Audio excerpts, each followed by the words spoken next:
नमस्कार प्यारे साथियों, पुनः स्वागत है आप सभी का अपने YouTube चैनल यूके टीचिंग परीक्षा पर। जुड़ जाइए फटाफट एक सकारात्मक ऊर्जा के साथ, कॉपी कलम उठा लीजिए और मेरे साथ आपको नोट्स बनाते हुए चलना है।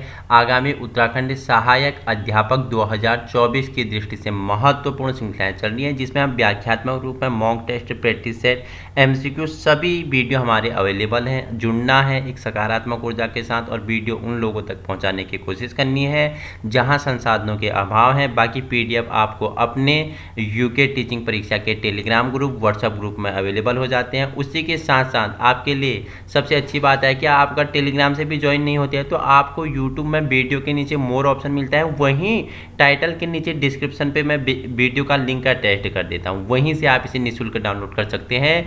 यूनिट 5 का महत्वपूर्ण टॉपिक है, जिसमें हम क्या एडमिनिस्ट्रेशन के बारे में, ठीक है, एडमिनिस्ट्रेशन मतलब प्रशासन के बारे में परिचर्चा करने वाले हैं। यूनिट 5 का पहला ही टॉपिक है, जिसमें हम शिक्षक हो गया, प्रधानाचार्य हो गया, प्रशासन हो गया, ठीक है, विद्यालय हो गया, ठीक है, विद्यालय का निर्माण भवन हो गया, इन सभी के बारे में हम परिचर्चा करने वाले हैं। बिल्कुल इंपॉर्टेंट डॉक्यूमेंट है, जुड़ जाइए और अधिक से अधिक वीडियो उन लोगों तक पहुंचाने की कोशिश कीजिए, शेयर कीजिए जहां संसाधनों के अभाव हैं, जो सहायक अध्यापक की तैयारी करना चाहते हैं। और उसी की दृष्टि से बीएड वालों के लिए तो इंपॉर्टेंट है ही, उनका ही सिलेबस है ये, ठीक है। तो आइए समय व्यर्थ न करते हुए प्रारंभ करते हैं। प्रशासन का अर्थ, मीनिंग ऑफ एडमिनिस्ट्रेशन जान लेते हैं। तो एडमिनिस्ट्रेशन शब्द की उत्पत्ति कहाँ से हुई है? लैटिन के मिनिस्टर शब्द से हुई है, लैटिन भाषा के मिनिस्टर शब्द से हुई है, जिसका अर्थ होता है दूसरों के लिए कल्याण के लिए सेवा प्रस्तुत करना, ठीक है। दूसरों के कल्याण के लिए सेवा प्रस्तुत करना ही क्या है? एडमिनिस्ट्रेशन शब्द का अर्थ है। तो आप एडमिनिस्ट्रेशन शब्द की आपने उत्पत्ति जाना, लैटिन के मिनिस्टर शब्द से हुई है, जिसका अर्थ क्या होता है? दूसरों के कल्याण के लिए सेवा प्रस्तुत करना, ठीक है। प्राचीन युग में एडमिनिस्ट्रेशन शब्द को क्या परफॉर्म, टेक, चेंज और क्या बोलते थे? एकोमेफिलिस के अर्थों में लिया जाता था, ठीक है। परंतु इसका क्या आधुनिक अर्थ था? दिशा या प्रबंधन। इसका आधुनिक अर्थ क्या है? दिशा या प्रबंधन है। शिक्षा प्रशासन एक व्यापक धारणा है। शिक्षा प्रशासन क्या है? एक व्यापक धारणा है। यह शिक्षा नीतियों के निर्माण, कार्यान्वयन तथा मूल्यांकन से संबंधित है। फ्रेंच, हल तथा डॉडस ने इसकी तुलना लेंस के साथ की है। देखो, फ्रेंच हो गया, हल हो गया और डॉडस ने इसकी तुलना, शिक्षा प्रशासन की तुलना किसके साथ? लेंस के साथ की है। जिस प्रकार लेंस हर चीज़ को फोकस में ले लेता है, उसी प्रकार शिक्षा प्रबंधन स्कूल को हर वस्तु पर ध्यान केंद्रित करता है। जो शिक्षा का प्रबंध होता है स्कूल की, वो हर वस्तु को क्या करता है? ध्यान केंद्रित करता है, ठीक है। देखो क्या लिया है, 3 लोग हैं, 3 राइटर हैं, फ्रेंच है, हेल है, डॉडस है। इन्होंने क्या बोला? जो शिक्षा प्रबंध है स्कूल का, वो क्या है? एक लेंस की तरह है। जिस प्रकार लेंस किसी भी वस्तु को फोकस में लेता है, उसी प्रकार के जो विद्यालय के क्या है क्रियाकलाप हैं, विद्यालय में होने वाली जो कोई भी गति है, उसको फोकस में कौन लेता है? शिक्षा प्रबंधन लेता है। उन पे ध्यान केंद्रित कौन करता है? शिक्षा प्रबंधन करता है, ठीक है। तो आइए जानते हैं प्रशासन का उद्देश्य क्या है। प्रशासन का उद्देश्य है दिशा प्रदान करना। प्रशासन का उद्देश्य क्या है? दिशा प्रदान करना, ठीक है। इसके द्वारा समय, व्यक्ति तथा वस्तुओं के उचित प्रयोग के लिए दिशा प्रदान की जाती है। इसमें कई क्रियाएं समाहित होती हैं, इसमें बहुत सारी क्रियाएं समाहित होती हैं। शिक्षण संस्था में प्रबंध, ज्ञान के संरक्षण, संचारण तथा विकास का काम करना होता है, ठीक है। देखो, वॉल्टन के अनुसार, वॉल्टन महोदय ने क्या बोला कि शिक्षा प्रशासन की सामग्री बौद्धिक सुंदरता की वस्तु है। क्या बोल दिया? निम्नलिखित में से किसका कथन है कि शिक्षा प्रशासन की सामग्री बौद्धिक सुंदरता की वस्तु है? तो वॉल्टन महोदय ने बोला, ठीक है। लेकिन देखो, नहीं, सुंदरता की वस्तु नहीं है कहा, ठीक है। विभिन्न विषय हो गए, नियम हो गए, राजनीति विज्ञान हो गए, सामाजिक मनोविज्ञान, समाजशास्त्र, अर्थ विज्ञान, व्यापार, इंजीनियरिंग, वास्तुकला, सांख्यिकी आदि से कुछ न कुछ उधार लेने पर ही इसके सुपरिभाषित एवं संगठित विषय सामग्री का अभाव है। इसका सैद्धांतिक ढांचा स्पष्ट और सरल नहीं है और इसमें साहित्यिक सौंदर्यात्मक गुणों का भी अभाव मिलता है, ठीक है। किसने बोला? वाल्टन महोदय ने बोला। देखो, दूसरे राइटर है डॉक्टर जसवंत सिंह के अनुसार, इन्होंने क्या बोला कि स्कूल प्रशासन शिक्षा प्रक्रिया की एक धुरी है। स्कूल प्रशासन क्या है? शिक्षा की प्रक्रिया क्या है?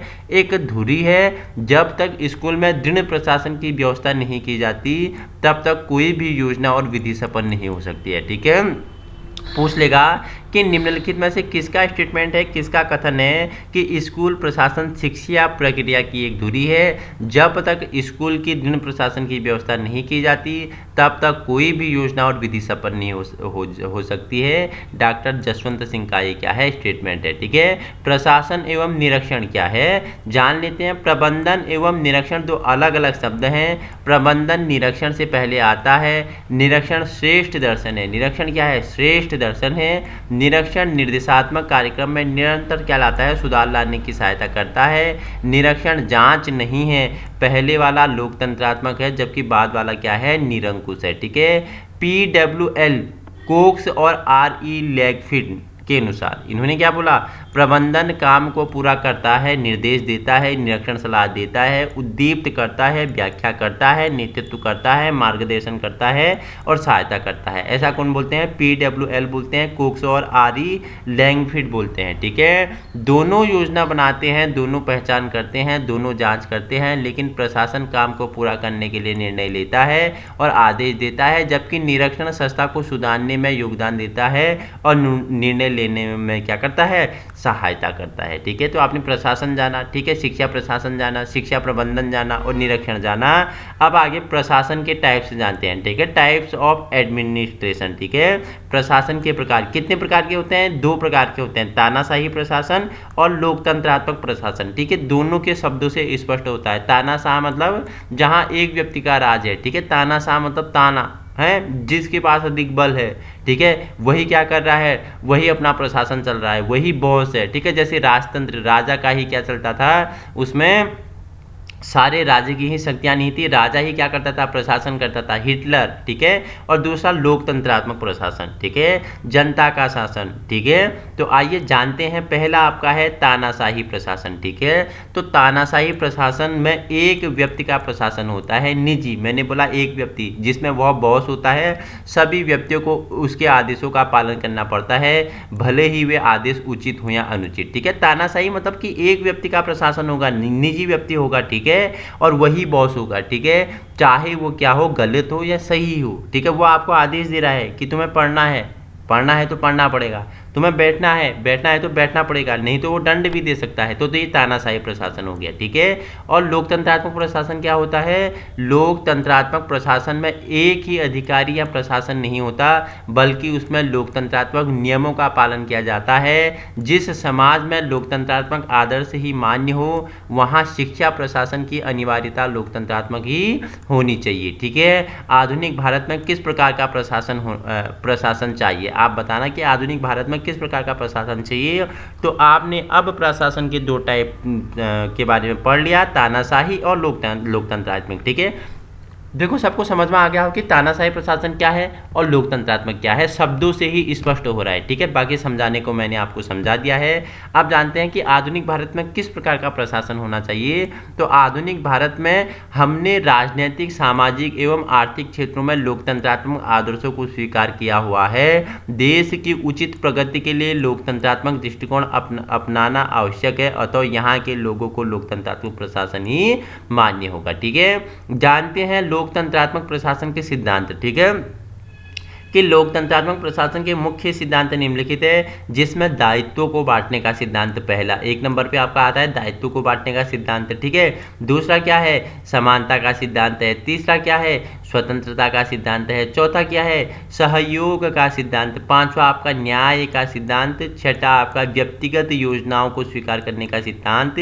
और सातवां आपका आता है नेतृत्व का सिद्धांत। ठीक है, ब्रिग और जस्टमैन के अनुसार, ब्रिग और जस्टमैन ने क्या बोला कि लोकतंत्रात्मक नेतृत्व सामूहिक चिंतन को स्पष्ट करने तथा सामूहिक निर्णय को कार्यान्वित करने की क्षमता ये क्या है, लोकतंत्रात्मक है। ठीक है, तो हमने क्या जाना, इनके सिद्धांत जाने, टाइप्स जाने, उद्देश्य जाने, विद्यालय प्रशासन, प्रशासन, शिक्षा प्रशासन, निरीक्षण हो गया, प्रबंधन हो गया, इनका अर्थ हमने जान लिया है। अब जानते हैं विद्यालय प्रबंध और प्रबंधन। ठीक है, विद्यालय प्रबंध और प्रबंधन, जिसे स्कूल मैनेजमेंट बोलते हैं। ठीक है, ये जो आज वीडियो है ये अपने आप में बहुत बड़ा डॉक्यूमेंट है। ठीक है, अगर आप एक भावी शिक्षक बनना चाहते हैं आपको इसका नॉलेज होना चाहिए। ठीक है, कि प्रशासन क्या है, ठीक है, विद्यालय का प्रबंध कैसा होना चाहिए, उसमें मैनेजमेंट क्या होना चाहिए, स्कूल कैसा होना चाहिए, छात्र के लिए कैसा वातावरण होना चाहिए, ठीक है, कैसी शिक्षण विद्या होनी चाहिए। आपको हर चीज़, हर छोटी चीज़ के बारे में जानकारी होनी चाहिए। ठीक है, हमारा ये वीडियो देखो, एक वीडियो में तो कंप्लीट होना बहुत ही मुश्किल है क्योंकि लंबा डॉक्यूमेंट है। मेरे हिसाब से 3 तक इसके पार्ट आ जाएंगे, इसलिए आप जुड़ा रहना। आज हम जितना हो सके आपके लिए उतना कंप्लीट करने वाले हैं। ठीक है, विद्यालय प्रबंध का अर्थ क्या है, ठीक है, मीनिंग ऑफ स्कूल मैनेजमेंट। ठीक है, विद्यालय प्रबंध का अर्थ है विद्यालय के लिए सभी चीज़ों की व्यवस्था करना। ठीक है, आप बोलते हैं कि मैंने यार तुम वहाँ चले जाना हल्द्वानी, मैंने तुम्हारे लिए वहाँ रहने के लिए क्या कर दिया है, प्रबंध कर दिया है, मतलब मैनेजमेंट कर दिया है कि तुम मेरे बुआ के घर चले जाना, वहाँ रहना, मैंने बात कर ली, ये नंबर है, एक बार तुम भी जब रोडवेज पहुँचोगे तो बात कर लेना। ये क्या है कि तुमने उसके लिए क्या किया, प्रबंधन किया। ठीक है, तो इसी प्रबंधन को अगर हम विद्यालय के दृष्टि से देखें तो विद्यालय के लिए सभी चीज़ों की व्यवस्था करना, जैसे कुर्सी नहीं है, किताबें नहीं है, ठीक है, स्कूल में शुद्ध पेयजल की व्यवस्था नहीं है, शौचालय की व्यवस्था नहीं है, इनकी व्यवस्था करना ही क्या है, प्रबंध है। ठीक है, शिक्षा संबंधित। ठीक है, तो देखो विद्यालय प्रबंध को आधुनिक समय की शैक्षिक आवश्यकता का माना जाता है। भारत में स्वतंत्रता प्राप्ति के पश्चात विद्यार्थियों, शिक्षकों, विद्यालयों व कर्मचारियों की संख्या में वृद्धि होती जा रही है। विद्यालयों की प्रयोगशालाओं में शिक्षण सहायक सामग्रियां आदियों पर अत्यधिक धनराशि खर्च की जा रही है। इस धनराशि के सदुपयोग व मानवीय संसाधन को अपने उत्तरदायित्व समझाने हेतु विद्यालय प्रबंध की आवश्यकता होती है। ठीक है, जान के आपकी प्रबंधन क्या होता है, मीनिंग ऑफ स्कूल मैनेजमेंट। ठीक है, अब इसके प्रभावपूर्ण विद्यालय प्रबंधन के सिद्धांत जानते हैं। ठीक है, कि इसके क्या है, इसके थ्योरीज, इसके प्रिंसिपल क्या है, कि principle of effective school management. ठीक है, पहला है इसमें मानवीय संसाधनों में समन्वय स्थापित करना, दूसरा आपका आंकड़ों का वैज्ञानिक संग्रहण हो गया, तीसरा आपका क्या आ जाएगा, अध्यापक वर्ग के प्रति सम्मान भाव हो गया, चौथा आपका पाठ्यक्रम को छात्र के विकास का साधन मानना, और पांचवा आपका आएगा महत्वपूर्ण नियमों में शिक्षकों का सहयोग लेना, और छठा आपका आएगा लक्ष्यों का निर्धारण व योजनाएं बनाना, सातवां आपका आएगा सामाजिक निरीक्षण,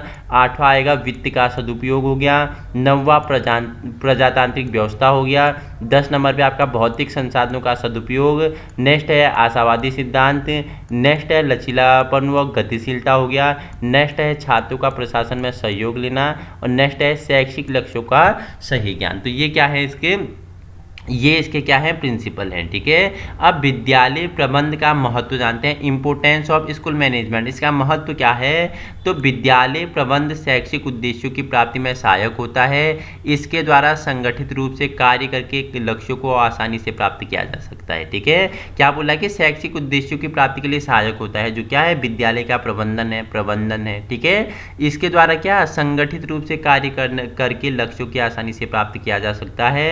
दूसरा पॉइंट है विद्यालय प्रबंध द्वारा शैक्षिक नीतियों का निर्धारण व योजनाओं द्वारा का क्रियान्वयन किया जाता है।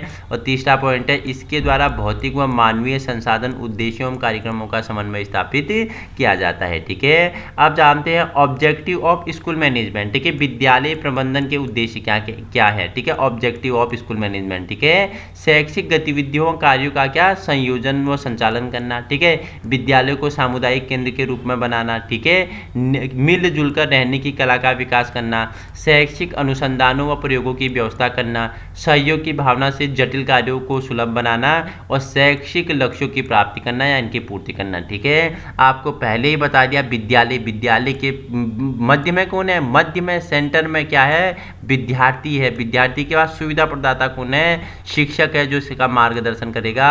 उसके बाद क्या आता है, प्रबंधन मंडल आता है। उसके बाद आपका अभिभावक समुदाय आपका अंतिम आता है। तो केंद्र में कौन है, केंद्र में राजू है। राजू क्या है, छात्र है। ठीक है, उसके बाद क्या है, ये आपका धनीराम है। धनीराम क्या है, शिक्षक है। ठीक है, तो ये क्या है, केंद्र में विद्यार्थी है। ये डायग्राम आप देख लेना एक बार। ठीक है, डायग्राम से आप बहुत चीज़ें आपकी क्लियर हो सकती हैं कि केंद्र में शिक्षक के केंद्र में छात्र है, और उसके बाद क्या, जो शिक्षक है ये क्या है, पथ प्रदर्शक है। ठीक है, उसे सपोर्ट करता है, उसका मार्गदर्शन करता है, सुविधा प्रदाता है। ठीक है, तो आइए आप जानते हैं विद्यालय प्रबंध का क्षेत्र जानते हैं, स्कोप ऑफ स्कूल मैनेजमेंट। ठीक है, तो विद्यालय की नीतियों को लोकतांत्रिक ढंग से निर्धारित करना हो गया। ठीक है, अध्यापक व कर्मचारियों द्वारा कार्य विभाजन उनकी योग्यताओं के आधार पर करना, विद्यालय का बजट बनाना, विद्यालय के कार्यालय का निरीक्षण करना, विभागीय अधिकारियों का सहयोग करना, शिक्षक कार्य का पर्यवेक्षण हो गया, पाठ्य सहगामी क्रियाओं का संगठन हो गया, विद्यालय में अनुशासन बनाए रखना और विद्यालय में क्या छात्रों की उपलब्धियों का मूल्यांकन करना। ठीक है, ये इसका क्या है, ये इसका क्षेत्र है। ठीक है, ये विद्यालय प्रबंधन का क्या है, क्षेत्र है, जिसे हमने क्या बोला, स्कोप बोला। ठीक है, जिसे आप स्कोप बोलते हैं। ठीक है, अब विद्यालय के संसाधन जानते हैं, रिसोर्स इन स्कूल। ठीक है, कि क्या क्या संसाधन है। संसाधन दो प्रकार के होते हैं, भौतिक संसाधन और मानवीय संसाधन। ठीक है, दो प्रकार के साधन होते हैं, भौतिक और मानवीय। ठीक है, नेक्स्ट है शैक्षिक प्रबंधन क्या है। ठीक है, तो इसमें देखो भौतिक उपकरणों का प्रबंधन होता है, मानवीय उपकरणों का प्रबंधन होता है और विचार तथा सिद्धांतों का प्रबंधन होता है। ठीक है, प्रबंधन प्रक्रिया को समझने के लिए, व्याख्या करने के लिए क्या पोस्ट कोड शब्द को आप याद रख सकते हो। ठीक है, पोस्ट कोड POSTCORB पोस्ट कोर्ब शब्द से याद रखते हो। P मतलब आपका प्लानिंग नियोजन हो गया। ठीक है, S मतलब स्टाफिंग हो गया। ठीक है, और CO मतलब समन्वय हो गया। ठीक है, बी मतलब आपका बजटिंग हो गया, ओ मतलब आपका संगठन हो गया। ठीक है, ऑर्गेनाइजेशन हो गया और डी मतलब निर्देशन हो गया। ठीक है, और आर मतलब आपका रिपोर्ट देना हो गया। तो ठीक है, तो ये शब्द याद कर लेना। ठीक है, इंपॉर्टेंट है, इससे आपका बहुत चीज़ें आपसे पूछेगा कि जो पोस्ट कोर्ब है उसमें ओ शब्द का अर्थ क्या है, ओ शब्द का अर्थ क्या है। ये चीज़ें इंपॉर्टेंट है, क्वेश्चन बनेगा अगर विद्यालय या शैक्षिक या शिक्षा प्रशासन से, तो यहाँ से आपसे पूछ लेगा। ठीक है, तो ये शब्द याद रखना कि पी का अर्थ क्या होता है, प्लानिंग होता है, नियोजन। ओ का क्या होता है, ठीक है, ओ समन्वय स्थापित करना। ओ मतलब ओ की आपकी पढ़ने की सुविधा से अच्छा। ओ मतलब होता है ऑर्गेनाइजेशन, संगठन होता है। ठीक है, एस मतलब क्या होता है, स्टाफिंग होता है। ठीक है, सीओ मतलब क्या होता है, बताओ मुझे। सीओ मतलब होता है कोऑर्डिनेटिंग होता है। ठीक है, समन्वय स्थापित करना। डी मतलब होता है निर्देशन। ठीक है, और आपका बी मतलब होता है बजट बनाना। आर मतलब होता है रिपोर्ट देना। ठीक है, रिपोर्टिंग। तो ये शब्द आपके लिए इंपॉर्टेंट है, याद कर लेना, अच्छे से एक बार पढ़ के जाना। ठीक है, देखो शैक्षिक प्रबंधन तथा विद्यालय प्रबंधन, अब दोनों को एक नज़र में हम देखेंगे कि क्या है शैक्षिक प्रबंधन, क्या है विद्यालय प्रबंधन। ठीक है, विद्यालय प्रबंधन तथा शैक्षिक प्रबंधन एक दूसरे के बहुत ही निकट हैं। विद्यालय प्रबंधन से हमारा संबंध विद्यालय के नियंत्रण से होता है, जबकि शैक्षिक प्रबंधन में हम शिक्षा के संपूर्ण प्रक्रिया के साथ संबंधित स्थापित करते हैं, आगे बढ़ते हैं। विद्यालय प्रबंधन शैक्षिक प्रबंधन की तुलना में क्या है, सीमित है। ठीक है, शिक्षा तथा प्रबंधन दीर्घ और जटिल अवधारणाएं हैं, दोनों ही क्या हैं, दीर्घ और जटिल अवधारणाएं हैं। ठीक है, तो हमने एक डॉक्यूमेंट परिचर्चा कर ली, जिसमें हमने प्रशासन जाना, शिक्षा प्रशासन जाना। ठीक है, निरीक्षण जाना और स्कूल प्रबंधन जाना, इसके उद्देश्य जाने, टाइप्स जाने। ठीक है, और उसके बाद हमने क्या, इसके सिद्धांत जाने। ठीक है, प्रबंधन की प्रक्रिया हमने क्या, पोस्ट कोर्ब शब्द के बारे में परिचर्चा की, विद्यालय मैनेजमेंट के बारे में पढ़ा। तो हमारा एक डॉक्यूमेंट यहाँ पे कंप्लीट होता है। अब हम परिचर्चा करने वाले हैं विद्यालय के मानवीय संसाधन का प्रबंधन। ठीक है, कि management of human resource of school. ठीक है, कि विद्यालय में जो मानवीय संसाधनों का प्रबंध किस प्रकार किया जाए, management of human resource of school, इसके बारे में हम परिचर्चा करेंगे। वीडियो पसंद आए तो लाइक कीजिएगा और अधिक से अधिक साथियों में पहुँचाने की कोशिश कीजिएगा। LT 2024 की दृष्टि से महत्वपूर्ण है। और हाँ, जब तक ये सिलेबस आपका ऐसा ही रहेगा, अगर अगली बार भी सिलेबस यही रहेगा, चेंज नहीं होगा, तो तब के लिए भी आपके लिए इंपॉर्टेंट है। ठीक है, तब मैं आपके लिए और भी अच्छे वीडियो आएंगे, ऐसा नहीं है, ये बिल्कुल बुक्स से बनाई हुई वीडियो है, आपके लिए इंपॉर्टेंट है। PDF आपको नीचे टाइटल में मिल जाएगा और यूके टीचिंग परीक्षा के टेलीग्राम में भी आपको अवेलेबल हो जाएंगी। तो परिचर्चा कर लेते हैं मैनेजमेंट ऑफ ह्यूमन रिसोर्स के बारे में। ठीक है, इसके दो पार्ट आएंगे इस वीडियो के। ठीक है, जो शिक्षा प्रशासन है, दो भाग में हम इसे कंप्लीट कर लेंगे। ठीक है, मानवीय संसाधन ह्यूमन रिसोर्स क्या है, तो स्कूल में मुख्य अध्यापक तथा अध्यापक का अत्यंत महत्वपूर्ण स्थान होता है। बच्चे का विकास मुख्यतः उन अध्यापकों पर आधारित होता है जिनसे वे शिक्षा प्राप्त करते हैं। अध्यापक समाज की रीढ़ की हड्डी है। गाँव में तो अध्यापक को विशेष महत्व दिया गया है। ठीक है, PC डैन के अनुसार घड़ी में जो स्थान बड़े स्प्रिंग का होता है, मशीन में जो स्थान प्लाई व्हील का होता है, अथवा जहाज में जो स्थान इंजन का होता है, वही स्थान स्कूल में मुख्य अध्यापक का होता है। ठीक है, जहाज में जो स्थान इंजन का होता है, गाड़ी में जो स्थान इंजन का होता है, वही क्या है, स्कूल में स्थान क्या होता है, शिक्षक का होता है। ठीक है, स्कूल का चरित्र मुख्याध्यापक के चरित्र को ही प्रतिबिंबित करता है। ठीक है, जो स्कूल का चरित्र है, स्कूल की जो क्या है, जो माहौल है, उसका जो माहौल माहौल है वो किसके अपने जो मुख्य अध्यापक है उसी के चरित्र को प्रतिबिंबित करता है कि विद्यालय कैसा है। ठीक है, विद्यालय कैसा है वहाँ के मुख्य अध्यापक के चरित्र को क्या करता है, प्रतिबिंबित करता है। वह मोहर के समान है और स्कूल लाग के समान है। वह मोहर के समान है, स्कूल लाग के समान है। वह संगठन करता है, नेता है, कार्य निर्देशक है, संयोजक है, अध्यक्ष है, दार्शनिक है और मित्र है। ठीक है, तो आपने स्कूल में क्या स्थान है मुख्य अध्यापक का। ठीक है, याद रखना। डॉक्टर जसवंत सिंह के अनुसार स्कूल का मुख्य अध्यापक या प्रिंसिपल शैक्षणिक प्रक्रिया का केंद्र बिंदु है। एक प्रभावशाली नेता के रूप में उसी की योग्यता पर स्कूल की पद्धति की सफलता निर्भर करती है। ठीक है, स्कूल की सफलता उसी जो प्रिंसिपल है ना, प्रिंसिपल है, मुख्य अध्यापक है, उसी की सफलता पर निर्भर करती है, उसी की पद्धति पर स्कूल क्या करता है, निर्भर करता है। ठीक है, माध्यमिक शिक्षा आयोग के अनुसार समाज में स्कूल की ख्याति तथा स्थिति इस बात पर निर्भर करती है कि मुख्य अध्यापक का स्कूल में अध्यापकों, विद्यार्थियों और उनके माता पिता तथा सामान्य जनता में कितना प्रभाव पड़ता है। ठीक है, केंद्रीय शिक्षा परामर्श बोर्ड के अनुसार शिक्षा संस्था की किसी भी योजना का तब तक वांछित परिणाम प्राप्त नहीं हो सकता जब तक उसका प्रशासन कुशल या विचारात्मक न हो। ठीक है, नेक्स्ट है मुख्य अध्यापक, द हेडमास्टर। ठीक है, एक क्या होता है, विख्यात कथन है, जैसा मुख्य अध्यापक होगा वैसा ही स्कूल होगा। ठीक है, जैसा आपका परिवार में, जैसे ये तो विद्यालय के संदर्भ में, अगर परिवार के संदर्भ में लो कि जैसे आपके परिवार का माहौल अगर आपके माता पिता होंगे वैसा ही प्रभाव आप में पड़ेगा। तो वही बोल रहा है, ये विख्यात विद्वान का कथन है कि जैसा मुख्य अध्यापक होगा वैसा ही स्कूल होगा। ठीक है, WM रायबंद के अनुसार जिस प्रकार जहाज में कप्तान का मुख्य स्थान होता है उसी प्रकार स्कूल में मुख्य अध्यापक का स्थान प्रमुख होता है। ठीक है, किसका स्टेटमेंट है कि किसने बोला, जिस प्रकार जहाज में कप्तान का मुख्य स्थान होता है उसी प्रकार स्कूल में मुख्य अध्यापक का स्थान प्रमुख होता है। तो WM रॉयबर्सन ने कहा। ठीक है, मुख्य अध्यापक समन्वय स्थापित करने का साधन है और समूची संस्था के संतुलित विकास को निश्चित बनाता है। वह स्कूल का स्वरूप स्थापित करता है। वह उन परंपराओं को स्थापित करने का सशक्त साधन है जो समय के साथ पनपती है और विकसित होती रहती है। ठीक है, देखो मुख्य अध्यापक के गुण क्या होते हैं। ठीक है, हेडमास्टर के गुण क्या होते हैं, यह एक सुयोग्य व्यक्ति होना चाहिए, एक सुयोग्य व्यक्ति होना चाहिए। मुख्य अध्यापक से पहले अध्यापक होना चाहिए। प्रशासन और गठन में क्या होना चाहिए, सुयोग्य होना चाहिए। गतिशील नेतृत्व हो, समायोजित व्यक्तित्व का होना चाहिए। सदृढ़ निर्णय लेने की क्षमता उसमें होनी चाहिए। आत्मविश्वास से वह संपन्न व्यक्ति होना चाहिए। ये हेडमास्टर के क्या हैं, गुण हैं। ठीक है, ये उसके क्वालिटी हैं। अब इसके कर्तव्य क्या क्या होने चाहिए। ठीक है, जो हेडमास्टर के कर्तव्य क्या होने चाहिए, function duties of the headmaster. ठीक है, योजना बनाना, प्लानिंग करना। ठीक है, गठन एवं प्रशासन। ठीक है, निरीक्षण करना, शिक्षण करना, पथ प्रदर्शन और संबंध स्थापित करना, इसके क्या हैं, प्रमुख क्या है, कर्तव्य हैं। इसके क्या है, फंक्शन है, ड्यूटीज हैं। ठीक है, योजना बनाना, गठन एवं प्रशासन हो गया, निरीक्षण करना, शिक्षण करना, पथ प्रदर्शन करना, संबंध स्थापित करना। ठीक है, मानवीय संसाधनों का प्रबंधन, अध्यापक, management of human resource the teacher. ठीक है, मानवीय संसाधनों में अध्यापक शिक्षा पद्धति का केंद्र बिंदु है। अध्यापक के द्वारा ही बच्चों का मार्गदर्शन किया जाता है। अध्यापक के द्वारा ही बच्चों का क्या किया जाता है, मार्गदर्शन किया जाता है। H.G. वेल्स के अनुसार इतिहास का वास्तविक निर्माता अध्यापक होता है। इतिहास का वास्तविक निर्माता कौन होता है, अध्यापक होता है। मनु के अनुसार अध्यापक को ब्रह्मा का रूप माना जाता है। मनु के अनुसार अध्यापक को ब्रह्मा का रूप माना जाता है। प्रोफेसर हुमायूं कबीर के अनुसार अच्छे अध्यापकों के बिना शिक्षा की सर्वोत्तम पद्धति भी संपन्न नहीं हो सकती है।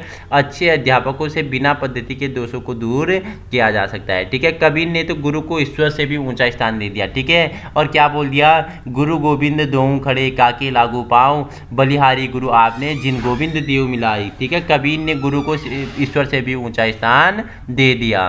तो ठीक है, ऐसा है ईश्वर, गुरु ईश्वर। ठीक है, ईश्वर से भी ऊपर कौन है, गुरु हैं। तो कबीर ने क्या बोल दिया कि गुरु गोविंद दोऊ खड़े काको लागू पाई, बलिहारी गुरु आपने जिन गोविंद दियो मिलाए। ठीक है, कोठारी आयोग के अनुसार शिक्षा को गुणात्मक रूप से प्रभावित करने वाले सभी विभिन्न तत्वों में अध्यापक के गुण, कुशलता एवं चरित्र का महत्व निसंदेह सर्वोपरि है। ठीक है, हुमायूं कबीर के अनुसार शाब्दिक अर्थ में शिक्षक राष्ट्र के भाग्य का निर्माता है। ठीक है, एक शिक्षक क्या होता है, राष्ट्र का निर्माता होता है। ठीक है, किसने? हुमायूं कबीर ने बोला। ठीक है, समाज में व्यवहार में परिवर्तन ही शिक्षक लाता है। ठीक है, प्रभावशाली अध्यापक के गुण क्या होते हैं? शैक्षणिक योग्यताओं का अनुभव होता है। ठीक है, व्यावसायिक आवश्यकताओं से संबंधित गुण होते हैं। ठीक है, व्यक्तित्व से संबंधित गुण होते हैं, दूसरों से संबंध स्थापित करने के गुण होते हैं। ठीक है, शैक्षणिक योग्यताओं एवं अनुभव अगर बात करें तो बौद्धिक व्यवस्था का अध्यापक का BA MA होना, और टैगोर का तो कथन है कि एक दीपक किसी अन्य दीपक को भी रोशनी प्रदान कर सकता है यदि उसकी स्वयं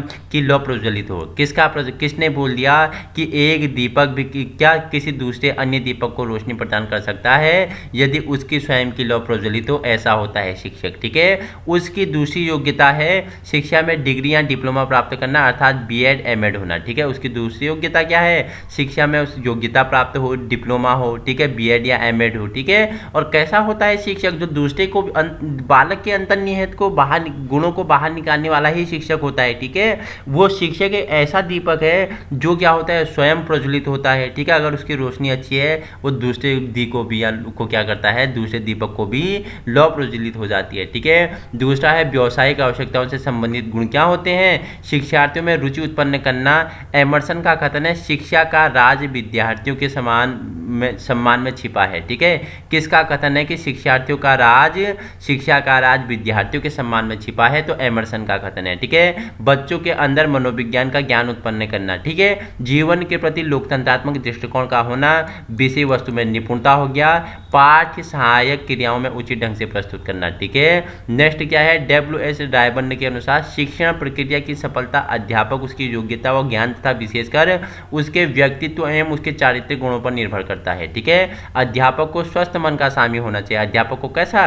स्वस्थ मन का स्वामी होना चाहिए। अध्यापक का स्वर साफ और स्पष्ट होना चाहिए। अध्यापक जो पढ़ा रहा है वो साफ सुनाई देना चाहिए और स्पष्ट होना चाहिए। ठीक है, तीसरा है अध्यापक का चरित्र ऊंचा होना चाहिए। अध्यापक का चरित्र कैसा होना चाहिए? ऊंचा होना चाहिए। तो आपको अगर अध्यापक बनना है तो आपका मन स्वस्थ मन होना चाहिए, आप स्वस्थ मन के स्वामी होने चाहिए। ठीक है, आपका स्वर, आपका बोलना, आपका कम्युनिकेशन, आपका संप्रेषण, आपके विचार भाव ऐसे होने चाहिए तो दूसरों को स्पष्ट समझ में आ जाए। ठीक है, अध्यापक का चरित्र ऊंचा होना चाहिए। ठीक है, तो ये 3 पॉइंट हैं।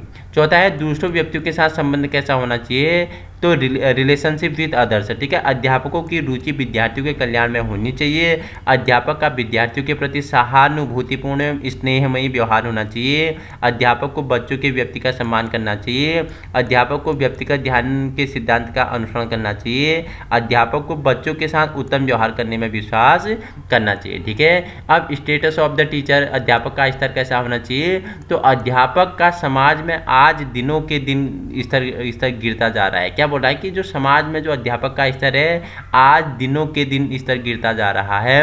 अध्यापक के गिरते हुए स्तर के निम्नलिखित तत्व हो सकते हैं। स्वयं अध्यापक हो सकता है, द टीचर हिमसेल्फ हो गया। ठीक है, विद्यार्थी वर्ग हो गया, द स्टूडेंट कम्युनिटी हो गया। ठीक है, द सोसाइटी समाज होगी, देश की राजनीति पॉलिटिक्स ऑफ द कंट्री होगी, और नेक्स्ट क्या है? दुर्भाग्य। ठीक है, तो ये क्या है? ये अध्यापक के स्तर को गिरा देते हैं, दिन प्रतिदिन गिरता जा रहा है, ऐसा स्टेटमेंट बोल रहा है। स्वयं अध्यापक, विद्यार्थी वर्ग, समाज, देश की राजनीति और दुर्भाग्य। ठीक है, अच्छे अध्यापक के कार्यों की बात करें तो जो अध्यापक विद्यार्थियों में लोकप्रिय हो और अपने सहकर्मियों, मुख्य अध्यापक तथा प्रबंध समिति द्वारा पसंद किया जाता हो, प्रायतः ऐसे अध्यापक को अच्छा अध्यापक कहा जाता है। ठीक है, अच्छे अध्यापक का मुख्य कार्य है बच्चों को पढ़ाना। ठीक है, अध्यापक का कार्य है कि शिक्षण के साथ साथ स्कूल का गठन भी करना आवश्यक है। ठीक है, अध्यापक, जहाँ एक अध्यापक है वहाँ एक निरीक्षक भी है। ठीक है, अध्यापक विद्यार्थियों का एक मार्गदर्शक है, पथ प्रदर्शक है, मित्र है, और क्या है? उनके उच्चतम भविष्य के निर्माण करने के लिए क्या है? एक प्रमुख स्तंभ है। ठीक है,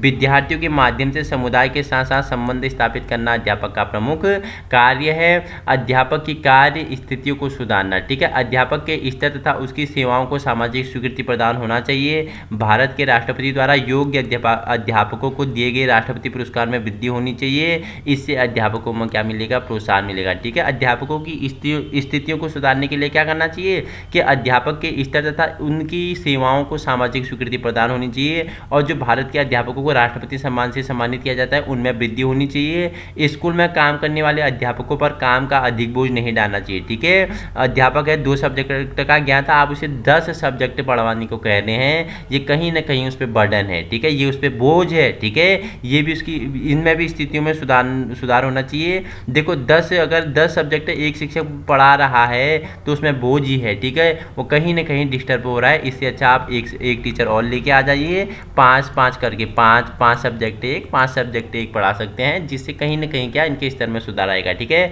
अध्यापकों के वेतन में वृद्धि होनी चाहिए, ठीक है। प्रत्येक अध्यापक को उन्नति के पर्याप्त अवसर प्राप्त होने चाहिए। स्कूलों में अच्छा स्टाफ देने के लिए कुशल अध्यापकों की नियुक्ति करने की आवश्यकता होनी चाहिए, ठीक है। अध्यापकों के लिए नैतिक आचार संहिता की बात करें तो अध्यापकों को अपने कर्तव्य पालन पूर्ण रूप से निभाना चाहिए। अध्यापकों के लिए शपथ का एक नमूना, मैं ईश्वर का नाम लेकर कसम खाता हूं कि अपने व्यवसाय के प्रति सच्चा विश्वास एवं सम्मान रखूंगा और मैं अपने कर्तव्य ईमानदारी एवं अपनी योग्यता के अनुसार गंभीरता से निभाऊंगा। मैं नीचे दी गई आचार संहिता का अनुसरण करूंगा।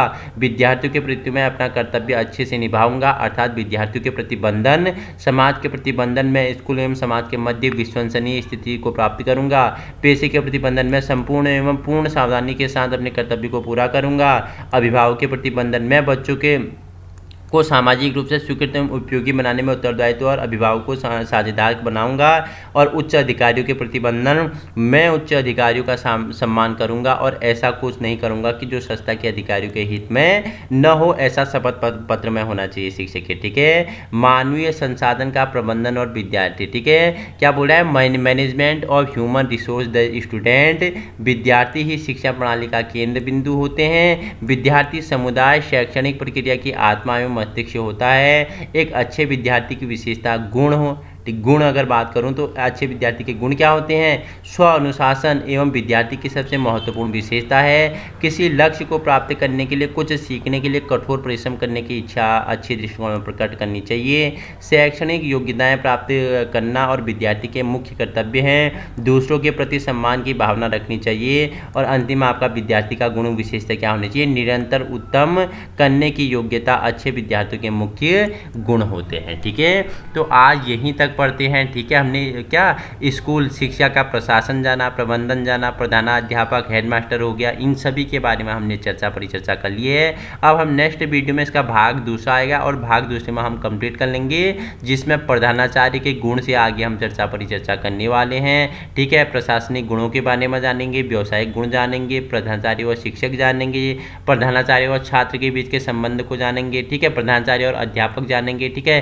प्रधानाचार्य और विद्यालय होगी, इनकी प्रमुख समस्याएं होगी। और उसके बाद विद्यालय समय तालिका, ठीक है, स्कूल टाइम टेबल के बारे में भी परिचर्चा करेंगे। नेक्स्ट भाग में आप जुड़े रहना, वहां हम इसके बारे में क्या करेंगे, परिचर्चा करेंगे। महत्वपूर्ण श्रृंखलाएं है। इसी प्रकार की वीडियो पाने के लिए आप अपने यूट्यूब चैनल यूके टीचिंग परीक्षा की क्लास को संलग्न कर सकते हो। पीडीएफ आपको क्या यूके टीचिंग परीक्षा के टेलीग्राम ग्रुप में मिल जाएगा और उसी के नीचे वीडियो जब अपलोड हो जाएगी उसके नीचे मोर ऑप्शन में जाओगी तो डिस्क्रिप्शन में भी इसका लिंक मैं अटैच कर दूंगा, आप वहां से भी इसका पीडीएफ प्राप्त कर सकते हैं। और वीडियो पसंद आए तो अधिक से अधिक लोगों तक पहुंचाने की कोशिश करें। Thank you so much.